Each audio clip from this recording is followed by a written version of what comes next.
Welcome back to the show. Today we have Chet Kapoor. He's the chairman and CEO at DataStax. Chet, welcome to the show. Thank you, Kevin. It's great to see you again.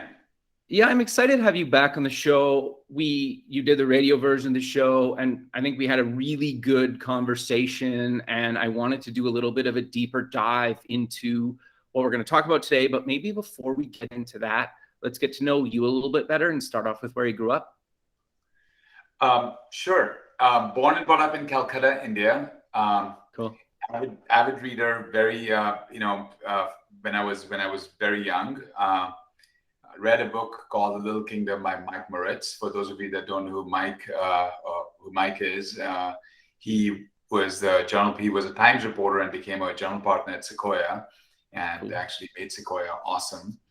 The Little Kingdom was about two Steves who started a company called Apple, and it was absolutely fascinating. It completely captivated me, and I said I want to go into tech and go and hang out with these two gentlemen. And that was a long time ago. Took a bunch of computer classes, came to the States, did a CSW degree, and then got a chance to actually go to work for Next. Awesome. And Steve had left Apple. And for the record, I didn't work for Steve. I was the guy that got coffee for the guy that made coffee at Next. But it didn't matter. It was in the environment that was created by Steve. It was the highest concentration of smart people I've ever seen in my life. And that single-handedly, I think, shapes your career in a way that you cannot imagine, right? So it definitely defined me, not just on things to do, but what not to do as well. So after Next, I ran a services company, went to BA, had the chance to run the integration business there. Got this bug called open source while I was at BA, a company called JBoss was doing really well in the app server space. And so went and ran a company called Blue Code that was bought by IBM.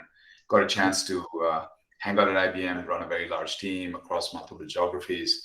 And then said it's time to go back and do something significant and try to change the world again. So I started to join a company called it was called Sanoa Systems and then Apogee. Ran it for a decade.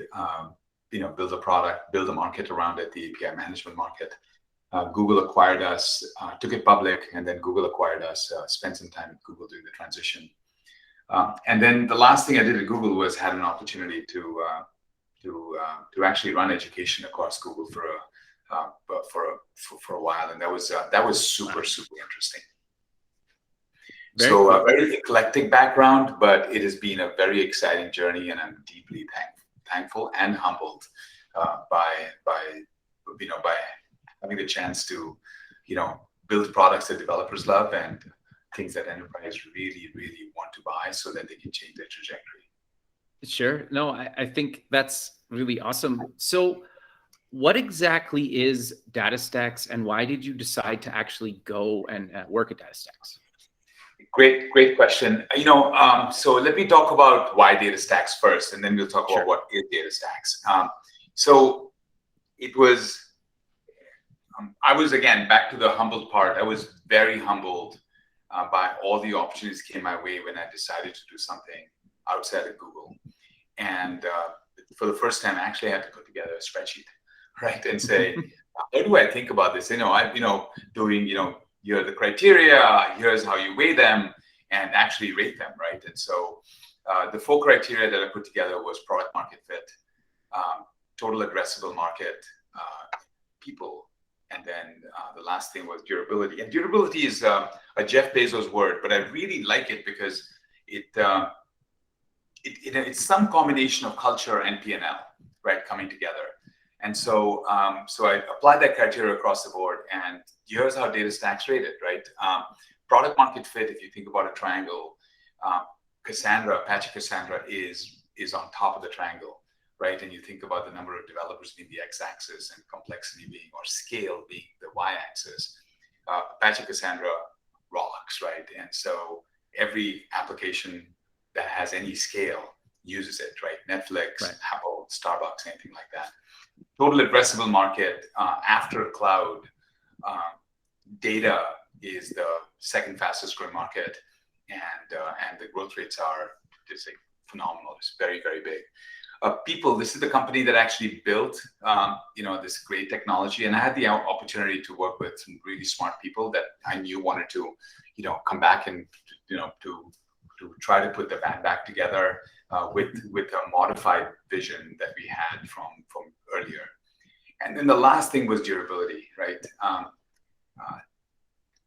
Having an option to create $1 billion company, right, in revenue has been something that I've been wanting to do. And we've got on our way with doing that with Apogee, but I think with DataStax, we have a phenomenal opportunity in front of us. So it's been super exciting over the last 2 years with DataStax. And what is really interesting about DataStax is just 2 weeks ago we had Steve Wozniak, right? Awesome. As an internal DataStax speaker. We have something called a speaker series internally for our own folks, and we had Steve on the call, and it was surreal, right, to actually start the journey a while ago, and I won't date myself, but a while ago, and then have one of the two Steves actually talking about it. So it's been awesome to be here and just to make sure we connect the present to the past as well. Sure. So the next question was, what is DataStax? You cannot talk about DataStax without first telling the story about Apache Cassandra, right? Okay. Cassandra was originally developed at Facebook to meet its, demanding scale out and reliability requirements, right? And this awesome guy, Jonathan Ellis, took that and said, I'm going to work. He took that opportunity and said, I really like what's happening with that specific project at Facebook. And obviously AWS and AWS Dynamo with the white paper came out around the same time. And he said, I'm going to go off and start this project in Apache. And so he founded Apache Cassandra, became the first committer. And DataStax was created in 2010. Okay. And it evolved from that place and offering services to create a data platform, but always with the same mission, right? Scale out and reliability. So now fast forward 11 years forward, today, we've combined NoSQL scale out leadership, right? Which is again, by far the best in the industry, but with APIs for app developers and making sure it's a phenomenal cloud service that is serverless, scales up, scales down. So the best way to sum it all up is that DataStax powers the data that runs your business. It's all about bringing data along the way to deliver the next generation of apps, right? And so you need to be Kubernetes native. You need to be Kubernetes based for cloud native agility. You need to be developer ready with APIs. You have to be cloud delivered, right? Because if you're not cloud delivered, then you don't have to reduce TCO. And you have to be built around open source technologies. I feel like in 2021, if you're going to do something, it better be something that is multi-cloud and it's open source, and people can have access to it, because things just get better when you do something in open source, and truly open source like Apache open source, right? And all of this obviously has to come along the way, and you have to make sure it's globally available and scalable, right? So thousands of very large loyal customers, right? Home Depot, T-Mobile, FedEx, they run their businesses on our products, right? Massively distributed with scale out data, and so we've been earning our way to standardize on. All these enterprises are getting to a point where they're standardizing on DataStax and Cassandra. So it is absolutely phenomenal to see how we continue to build products that developers love and that actually change the trajectory of the companies that they work for. Sure. No, I think that's really cool. So do you want to maybe give us some customer examples and how they've kind of used Cassandra open source and DataStax? Because I think it makes sense, into your earlier point about, like when you have a global community committing to an open source project, it's going to be better, and you have way more viewpoints and obviously features and bugs and security. And there's so many pros to going open source. So can you maybe give us some examples of customers and maybe tie some of that stuff in there, just so people have a better understanding? And Kevin, this is something we talked about when we talked last time on. Totally. Let me just mention why open source, right? I think things have changed quite a bit, right? Totally. I think the reason why it needs to be open source is because I don't think innovation happens in the cathedral. I think it actually happens in the bazaar. You still have to innovate with a small set of people, and you can do that openly or you can do it in a closed way. But once Totally. you do the key innovations done, all the other things around it needs to be done with a bunch of with a bunch of people that come from all different facets, right? It's not just single threaded from financial services or from retail, that come from all different industries, all different geographies, all different kinds of diverse cultures, right? And I think Totally. that makes the technology so much better. And I can be very specific on security. I can make it very specific on, developer adoption or developer usability. But I think it just makes everything better, right? Because you're not just having a person from the US who's gone to a great US university that is actually contributing to it. You have somebody from Indonesia who has gone to a great university there, but has a different perspective, but has a computer science background, right? So I think OSS is just great for technology overall, right? And it just builds technology that's easier to use, far more scalable. It's not the easiest thing to live in an OSS environment because everybody who contributes actually has their own agenda. But at the end of the day, it is about creating great software that everybody is really proud of, right? So we are superbly committed to the open source thing. It's a bug that I got in 2004, and I continue to be a big fan. And I think it's going to be a center part of what DataStax does.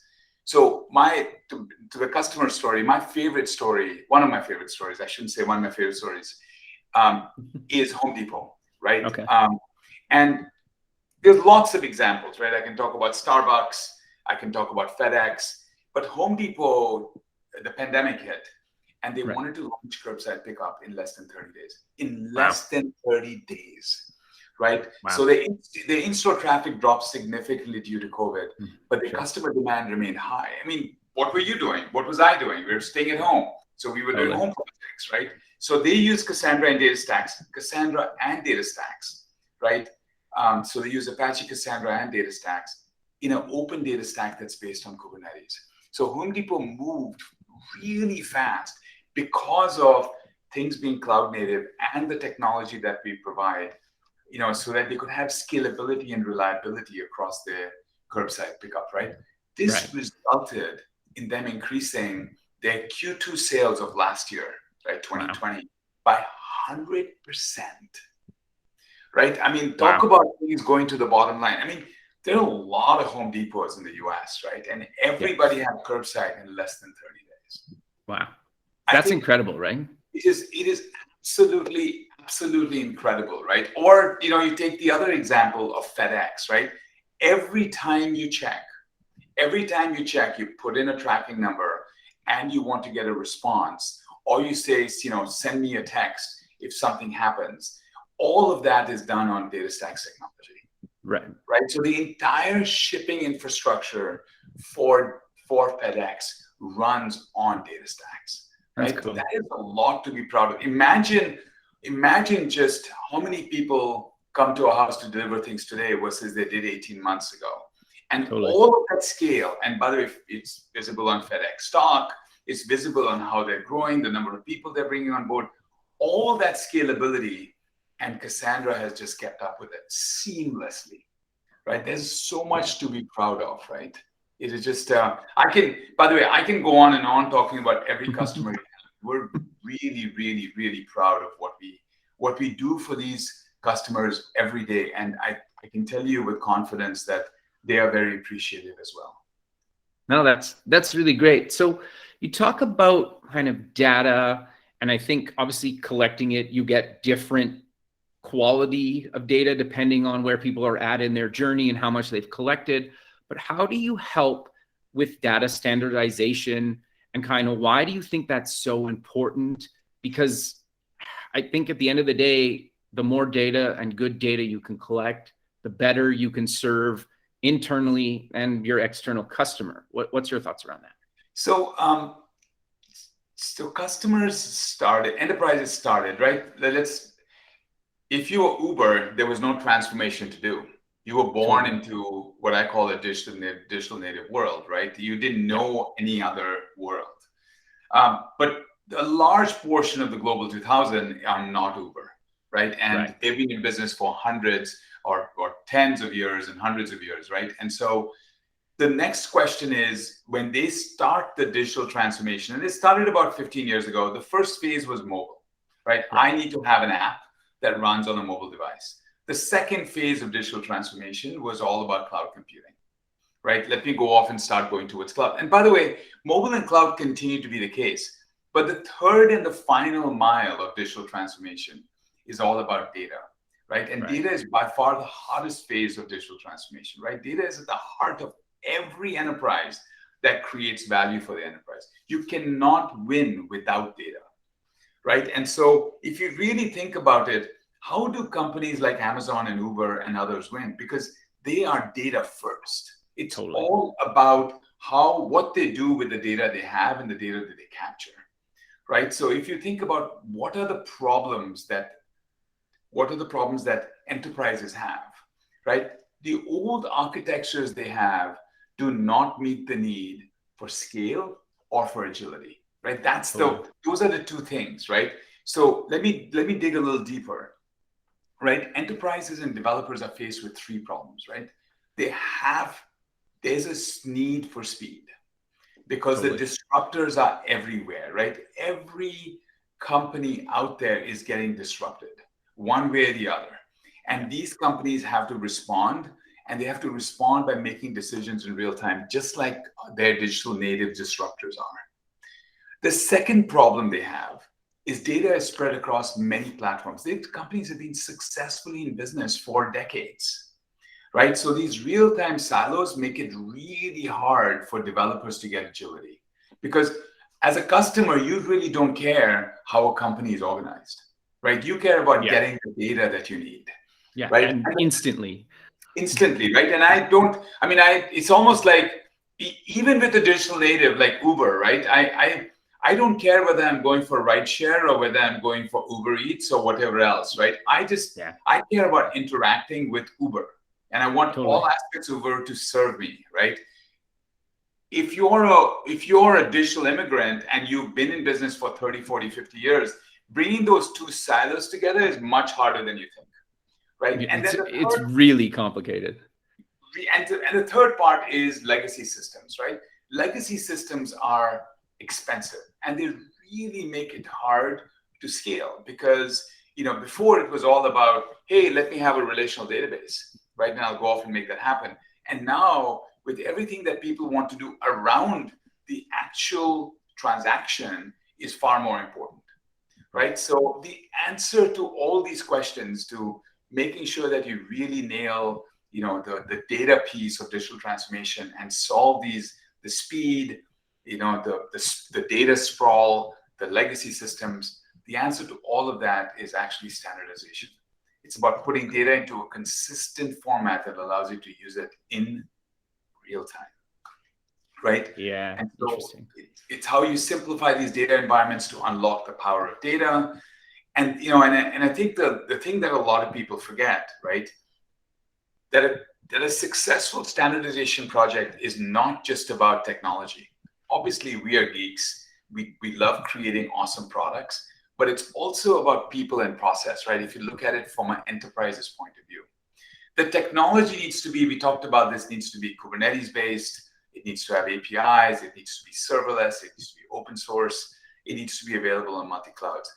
The hard part is leading and inspiring people through this change, right? It's about creating a data culture, right? How do you make sure that you lead with questions that are related to data, right? How do you adopt an iterative mindset? Because you cannot perfect the data models, right? You actually have to iterate on them, and getting not just the tech folks, but making sure you get the business folks to do that as well. Because technology folks generally have been doing it. They've been in the agile mindset for about 5, 7, 8, 10 years, right? Business folks have to get into that. The next thing you have to do is you have to create cross-functional data squads to get rid of silos, right? Putting together data engineering, data scientists, developers, and actually taking business people and saying, you're responsible for making decisions, doesn't matter who you report to.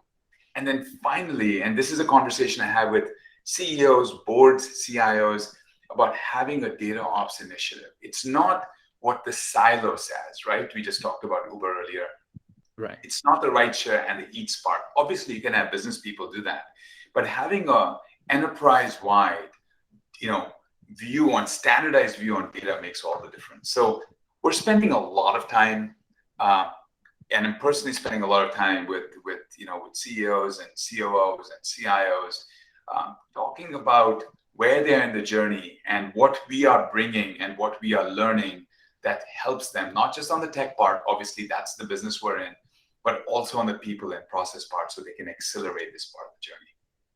Sure. No, that's actually really fascinating. But I'm curious, how does open source kind of play into all this, and how can it be maybe a successful business model? Because I think there's still some enterprise, or maybe even smaller businesses, that it's a little bit scary to them when they hear the word open source and kind of business, right?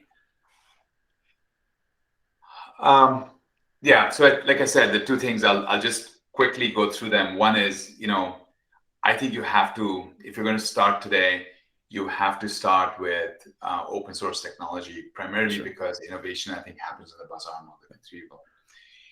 But the true thing, and I'll talk about the business side in a second, the true Sure. thing happens with transparency in true open source, right? When you write code and you ship software, there's going to be some mistakes and bugs, and that's the nature of what we do, right? So how do you fix them quickly? You can either do it, you can have a large engineering team to do it, or you actually have other people that are involved as well, who have just as much pride in making it happen and solving the problem. It's almost like different countries, or I should say most countries, actually responding to the pandemic, right? If there's a problem, how do you get different people to come together to kind of try to solve that, right? And have an open way to making that happen. So open source is not just about innovation, but it's also a lot about reliability, right? So let's talk about Cassandra now, right? Okay. Open source technology like Cassandra are the future. They started with how you scale apps, right? And we've talked about how our data architectures need to change so that you can have a standardized environment to make that happen. And the next big thing for Cassandra is, how do you make it really easy to use? Right. So how do you take the best of scale that Cassandra has and continue to do that journey and make it easy to use? Right. Companies like DataStax are now doing that as database as a service. So let's talk about that. The database as a service part takes the best of Cassandra, makes it serverless, so that you can take things in, up and down, and make the best of cloud happen on demand, not just from a compute and storage, but from a database itself, right? So you actually get the lower TCO that you need, and you can run it on any cloud you want. But the second thing it does is brings APIs in making that happen. So the business model is getting the best of the innovation and the reliability in the open source. And people can choose to do whatever they want with the technology, but then actually taking all of that and providing that as a service for customers that do not have the resources to make that happen. They want it to be a cloud service. They want it to be managed. They want it to be really easy to use. And so we are certainly going down that path. We'll meet you where you are. You want to use Apache Cassandra? Great, we'll help you with that. You want to use our on-premise products? We'll help you with that. You want to actually do a lift and shift, or you want to modernize to the cloud? Either way, we'll help you with that. We've got serverless, we've got Astra Classic, we've got all the different ways that you can configure your world depending on where you are in your journey. That is something I think many, many technology companies can do to create a successful business model. Going and doing a really awesome cloud service that is, that has serverless, that actually has APIs, that makes it really easy to use, that scales across geos, is a massive value proposition that in no way or form is, it is completely complementary to building something in the community. No, the other thing too that I think the pandemic really kind of allowed and opened people's minds to this is with open source, you usually have a community of people globally, like we've talked about. Therefore, you can potentially hire some of those people, whether it's full-time, part-time, contract, whatever. But the fact that you could basically have a global workforce now because you're part of this community, I think the pandemic is really kind of allowed to say, like, you know what, in tech, geographic location in a lot of cases doesn't matter anymore, especially on the dev team, right? And I would assume that you'd agree with that. Hey, Kevin, that's an awesome point, right? So here's so DataStax grew out of an open source community called Apache Cassandra. So everybody was distributed to begin with. I mean, when I joined 2 years ago, 80% of the people did not work in the Bay Area, right? So the pandemic actually did not affect our productivity. If anything, it actually, we would get overheated. And I would have to give people Fridays off, right? Kind of slow down because we don't want you to burn out and things like that, right? So we have been in this distributed mode for a while. So the pandemic is, if anything, it has actually just confirmed how we thought the future was going to be, right? And the world that we live in. So I'll tell you the two things. One is people choosing to live where they are actually makes them very productive. Right? Because I think the grind is not there that I'm living in a small place in Silicon Valley or I'm staying in New York. They're living where they want to be. And they are working on something that they're passionate about. Totally. Right? And I think that makes a difference. Those two are great things, but I just want to mention we build better technology and a better company when we have diversity. 100%. Right? And diversity across everything. And I think that comes from by the way, I'm not just talking about gender diversity, I'm talking about all kinds of different ways to be diverse. And that comes by having a distributed workforce and is a critical part of the open source community. Right? You don't have to say I work for this company. You just have to show up with who you are and the code you write. So I'm super thrilled about that. No, I think that's really great, but sadly we're out of time. So how about we close with mentioning where people can get more information about yourself, DataStax, and anything else you want to mention? This has been, so first of all, Kevin, this has been awesome. I thoroughly enjoyed our prior conversation, really enjoyed this conversation. DataStax.com, right? Go to Apache Cassandra. You can go to apachecassandra.org or just go to the Apache website and you can look for Cassandra. Go to DataStax. I also land up doing an inspired execution podcast. So I get a chance to hang out with, I meet a lot of very interesting people in my life, in my professional life, and get a chance to actually talk to them about their journeys, just like you have here with me. So I'm usually on the other side, and we're talking about what they're going through. So inspired execution, DataStax, or go to Apache Cassandra. Any of those will work really well. Perfect, Chet. Well, I really appreciate you again taking the time out of your day to be on the show, and I look forward to keeping in touch with you, and have a good rest of your day, man. Awesome. Thank you. All right. Thank you. Okay, bye.